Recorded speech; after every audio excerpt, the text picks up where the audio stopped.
Hey everyone, Joe here with Braddock Painting and Restoration. Just out front, or actually in the back, of a commercial project I'm working on here in Coeur d'Alene, Idaho. It is a scorching 100-degree day today, not really a typical weather for this area. But anyways, I wanted to go ahead and make this video and kind of give you some idea on the way I generally paint siding, paint homes. So even though this is a commercial project, it's very similar to the same way I use homes. So most important thing that I do, and this is something, if you're thinking about getting some estimates for painting, you need to paint your house this summer, there are definitely some things you want to look out for and make for certain that your painter is doing and that he's put it in your estimate to do. Number one, especially if your home or office building hasn't been painted in a long time, and in that time it's accumulated a lot of dirt and grime, and especially mold. Even if you can't see the mold, it's critical, it's imperative that your painter not only pressure wash your house, but that he uses a mildewcide or a bleach product, something that's going to kill that mold and get rid of that grease. So probably some type of a 2 or 3 part detergent that is going to cut grime, mold, and grease as well. So it's just very important that that is a step that is done and that it's not overlooked, because if it's not done properly, doesn't matter what kind of paint job they do, it's not going to adhere very well because the surface isn't properly prepared. So for instance, this building, I've already washed it, and the way I usually wash a building is I'll do a rinse first, get like the bulk of the dust and dirt off, and then I come back with my detergents, let it sit for 10-15 minutes, and then I come back again really thoroughly, and I just get everything off on that last swipe.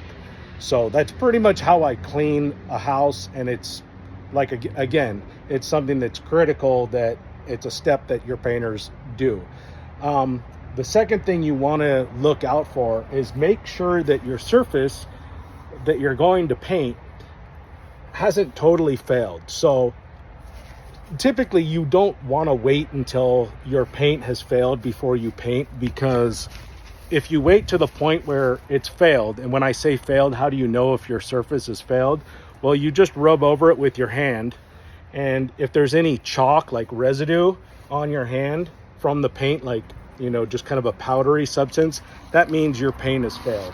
It just means the binder and the paint has failed, and it's no longer protecting your house. So it might look like there's paint on, you see the color, but there's actually nothing on there that's protecting your siding anymore. So when that happens, it's pretty critical that you have to do a primer coat.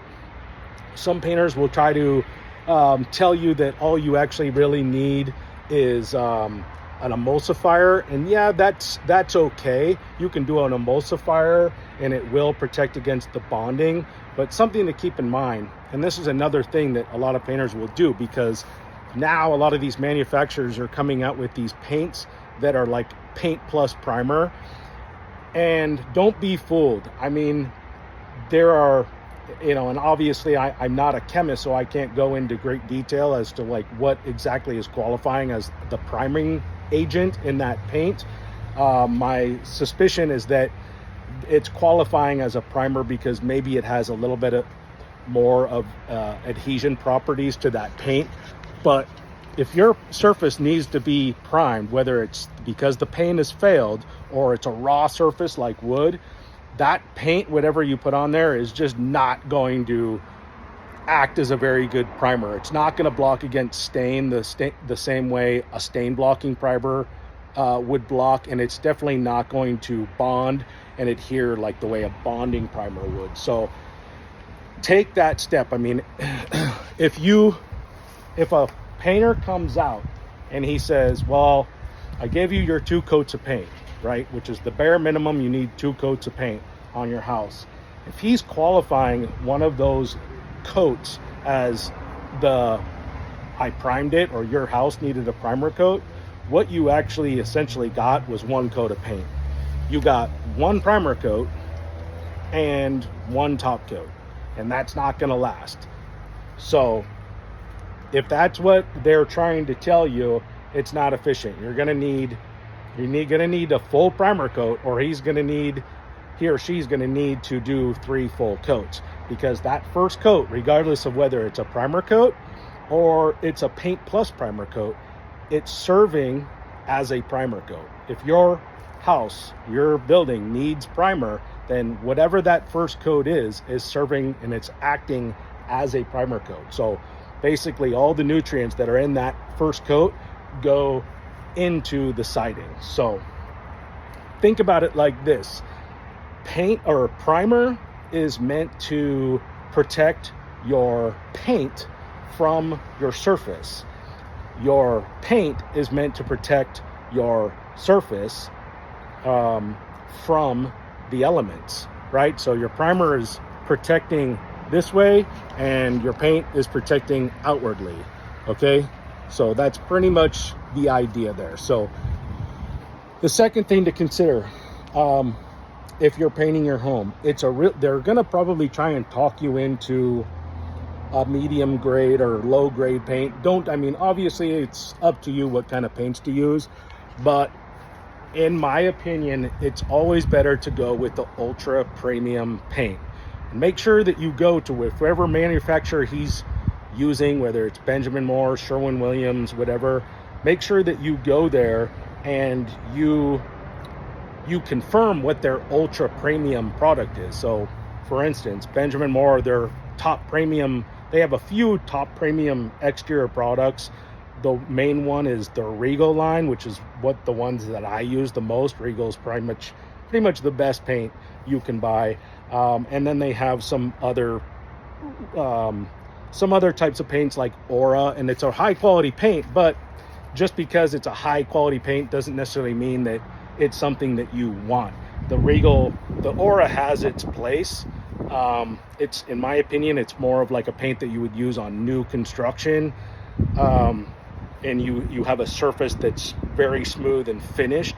But if you have a kind of an old, weathered, dilapidated kind of a house, you're definitely going to want to go with a heavier bodier, ultra premium product like Regal.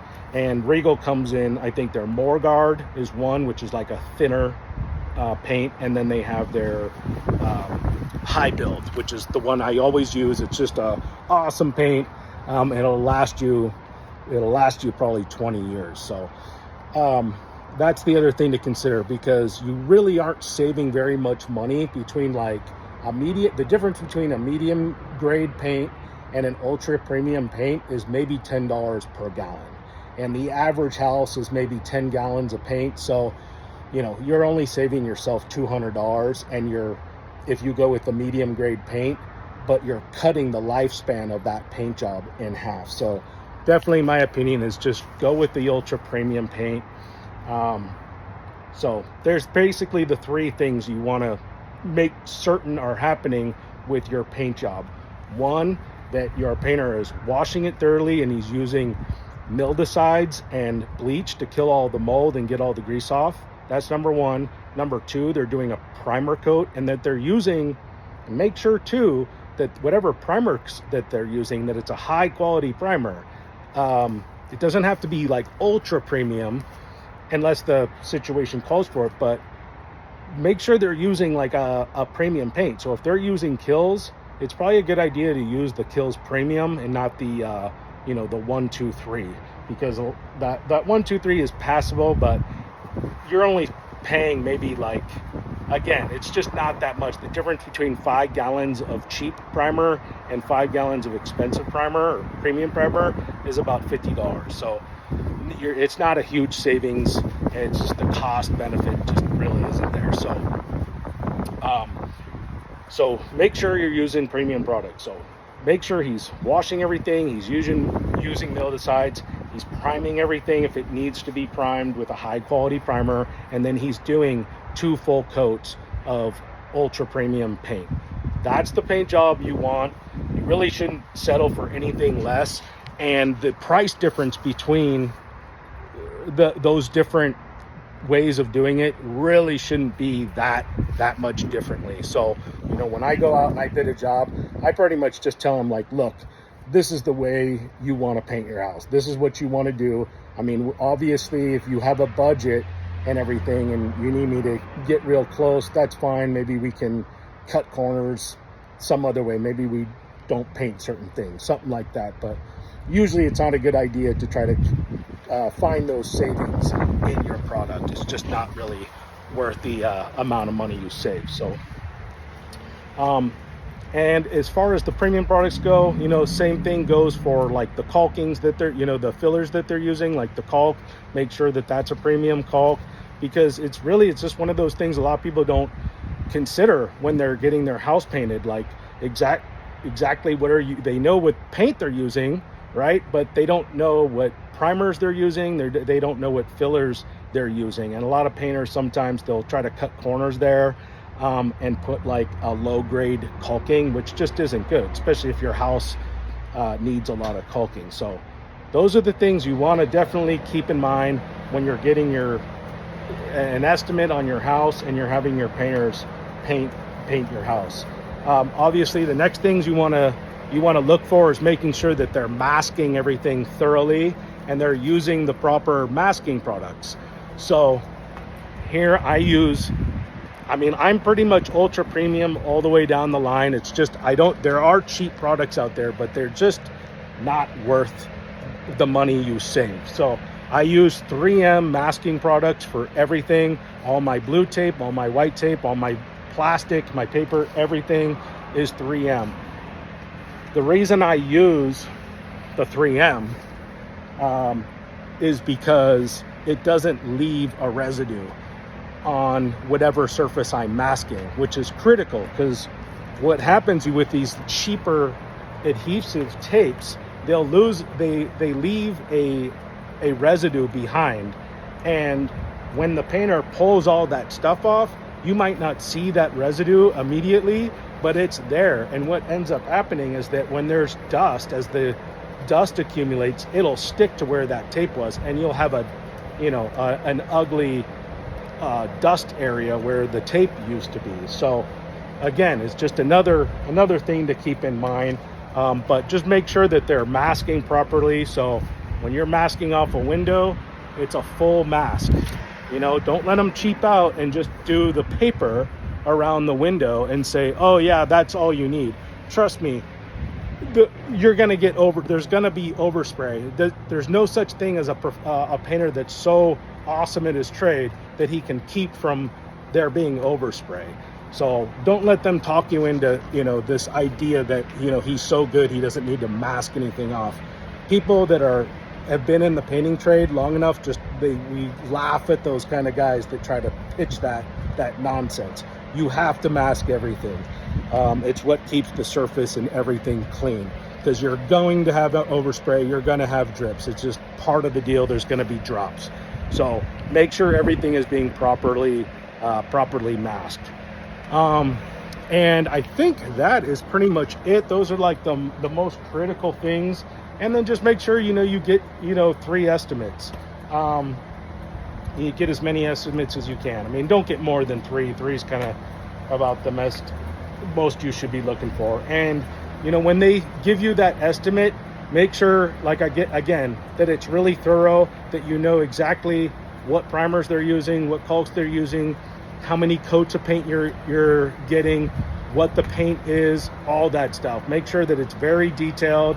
What are they caulking? What are they not caulking? What are they filling? Everything like that. It's so important, because you don't want to just go with the guy that has the lowest number and then start to realize halfway through the job, hey, you're not doing anything, and then, you're just assuming that he's going to prime, that he's going to caulk, and then you realize halfway through the job, no, all he was doing is putting 1 coat of paint on there, and now you have a big, ugly legal battle on your hands. So something to keep in mind. So anyways, I hope you got something out of this video, and if you have any questions, go ahead and leave it in the comment section. And until the next job, I'll see you later.